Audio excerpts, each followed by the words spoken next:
Hello to you, newly risen seas, and welcome to the world of Unglorious.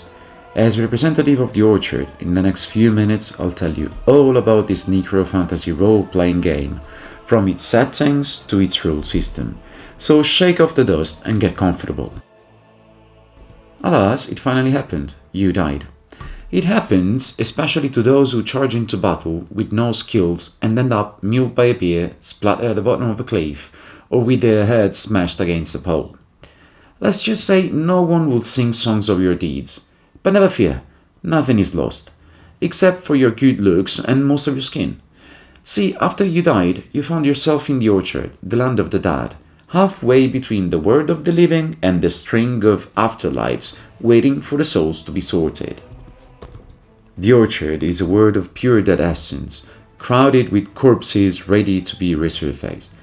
Pity's eternally tired employees and bonies, tiny skeletons carrying notices, letters, and death certificates strut through the Orchard streets. And it's right here, in the Dead's metropolis, that our journey begins. Unlike regular corpses who aim to settle their unfinished businesses, the characters in Unglorious are aspiring heroes who aim to become legends of the Orchard, so they can reach the most illustrious, comfortable, and cleanest of afterlives. Unglorious is an old-school role-playing game for 3 to 6 players, one of whom will play the role of ferryman, commonly known as Game Master, and run the game sessions. The other players will interpret the game protagonist, adventurers who died in a truly dumb ways and have now risen, ready to continue their journey towards the glory and eager to be remembered as great heroes. The undead party's adventure will take place between the world of the living and the Orchard, and both places have their own laws and treats. The world of the living, known as the world of Mora, consists of 6 continents. Thanks to the core manual, you will specifically find yourself in one of these 6 continents, the land of the undead. Here and in the rest of the world, the disease you will be playing will have to face many perils, which differs greatly from those the living will face.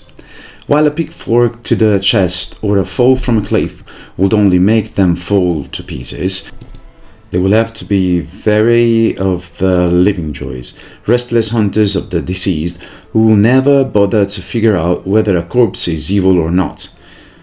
To them, all undead are foul creatures who must be exterminated in order to make the world peaceful. Their idea of peaceful, obviously.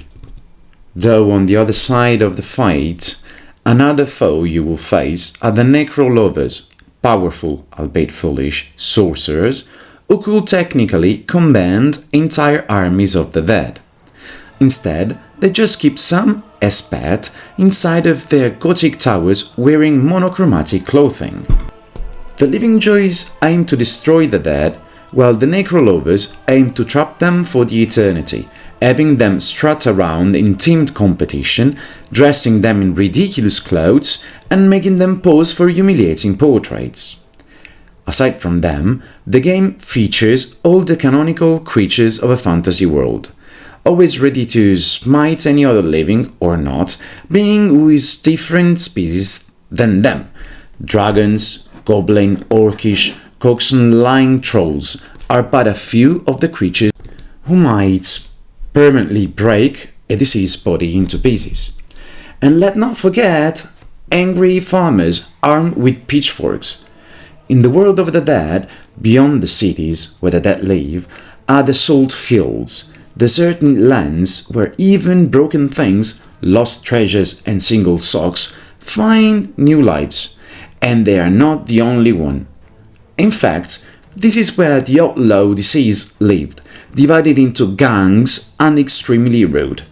This is also the place where the world of Mora and magical creatures rise again, and where the dead pickers live. Living joys were corrupted by death and are now even more restless and creepy. But how does a dead person go about gaining glory? Simple, by taking on quests on behalf of the world of the dead or on behalf of private citizens who may need a hand settling their scores.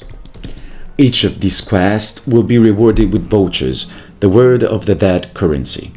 Licenses, special parchment imbued with dead energy, which grants access to new powers, and most of all recommendations, special nominal envelopes which tells of the deceased feats. The more recommendation a deceased has, the better their afterlife will be. Everything you need to know about your deceased is written in their death certificate, their character sheet, which is also an actual document in-game.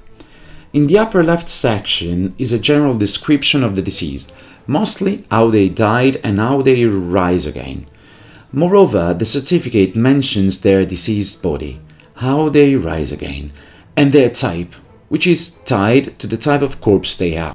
There are 4 deceased bodies: squishies, aka zombies, skinnies, aka skeletons, windies, aka ghosts, and stuffies, aka mummies. Each of these deceased bodies may choose one deceased type, meaning the collection of their powers. For example, a skinny may choose to be a tailbone, a skeleton capable of taking apart its body and putting it back together masterfully. Or they may choose to be Reaper and dedicated themselves to the custom of the skeletal dead classic iconography. In the core manual alone, there are 3 deceased types to choose from for each deceased body. As your deceased power grow, you will be able to select other deceased bodies, mixing and matching the different skills to make a unique character. At the end of this section, you will find the deceased order, a sort of affiliation to a deceased club. The order grants access to a specific privileged passage and to another bonus. The former allows the deceased to rise in a specific place other than a cemetery or crypt or ossuary, where all the dead usually rise. The latter adds a special rule to the deceased in order to deepen their characterization. There are different types of orders, all tied to the job or lifestyle the deceased had before they died. Above these are the scores to settle. Aside from giving you quests to complete as early as the character creation stage, these also put the focus on some aspects of the deceased background which may be the starting point for a deeper story. In the second part of the character sheet you will find funeral equipment, which are the items your character died carrying or the items that were the most important to them in life. Among these are usually weapons, armor, magical items and tools. The latter grant access to skills, a list of which can be found below this section. Tools are mementos of what the deceased was able to do in life. All items in the funeral equipment are part of the deceased. Much like an arm or a leg, if they still have them, they may only be destroyed through specific rituals. They don't decay and their owner always knows where they are. Exactly, like they had a built-in GPS tracker. Next to the funeral equipment, you'll find the deceased powers, which are closely linked to the chosen deceased type. Usually, the deceased start off with one power and may gain more by spending licenses. Funeral equipment items also have powers you can acquire, as well as new luguber spells. Below the deceased powers, lastly, are the damage slots. A deceased can sustain an endless amount of non-lethal damage, that is, anything that can't seriously harm that person. These damages only aim to make the deceased fall to pieces, pieces that they may put back together, and are marked by drawing horizontal lines inside the matching slots. Damages caused by living joys or magical creatures or fire, instead, cause lethal damage to be marked by drawing a vertical line. A deceased permanently dies once they reach 5 lethal damages or 3 mixed damages. Mixed damages happen when all of your damage slots are full, but you need to mark more damage. In this case, horizontal lines are drawn over vertical lines, making a plus sign. A deceased may also voluntarily choose to end their existence. This is the case with the deceased who are content with settling their scores or those who have reached the most glory or simply want to finally rest in peace. In order to do so, they have to go to the soul exchange office, hand in their death certificate and wait to be assigned to the afterlife better suited to their effort after death. The deceased have a unique power in the form of soul points, which are the last glimmer of life still pulsing through their body. You may choose to start the game with 7 soul points, or try your luck and roll 1d10.